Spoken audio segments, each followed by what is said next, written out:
জুলাই সনদ বাস্তবায়নে আদেশ জারি, নির্বাচনের আগে গণভোট সহ ৫ দাবিতে যুগপৎ আন্দোলনের পরবর্তী কর্মসূচি নির্ধারণে রাজধানীর পল্টনে বাংলাদেশ খিলাফত মজলিসের কেন্দ্রীয় কার্যালয়ে বৈঠকে বসে জামায়াত ইসলামী সহ ৮ ইসলামী ও সমমনা দল।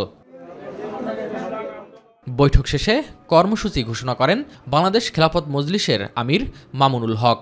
আগামী ৬ নভেম্বর বৃহস্পতিবার দিন সকাল ১১টায় আমরা প্রধান উপদেষ্টা বরাবর স্মারক প্রদানের লক্ষ্যে গণমিছিল করব। আমরা যদি এর মধ্যে আমাদের এই দাবিগুলোর বিষয়ে যদি সন্তোষজনক কোনো অবস্থান গ্রহণ করা না হয়, অগ্রগতি না হয়, তাহলে সেই ক্ষেত্রে আমরা ১১ নভেম্বর রাজধানীতে সমাবেশ করব ইনশাআল্লাহ। এ সময় জুলাই সনদ বাস্তবায়নের সিদ্ধান্ত নিয়ে রাজনৈতিক দলগুলোকে সরকারের ১ সপ্তাহ সময় বেঁধে দেওয়ার বিষয়ে মন্তব্য করেন জামায়াতের নায়েবে আমির ডাক্তার সৈয়দ আব্দুল্লাহ মোহাম্মদ তাহের।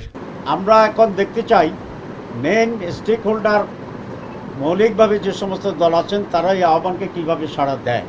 তো তারাও যদি একইভাবে আমাদের মতো সাড়া দেয় তাহলে আমরা সকলেই বসতে কোনো আপত্তি নেই, এবং বসলেই আমি আশা করি যে একটা রাস্তা বেরিয়ে আসবে ইনশাআল্লাহ। গণভোট নিয়ে কূটকৌশল ও ষড়যন্ত্র চলছে বলেও জানান এই জামায়াত নেতা। সনদের জন্য গণভোট অপরিহার্য, এবং এটা আলাদা হইলেই জনমতকে এখানে যাচাই করা যাবে।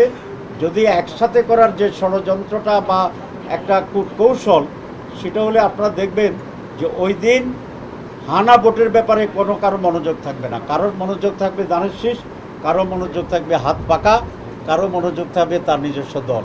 এস এম আরিফ, মাই টিভি, ঢাকা।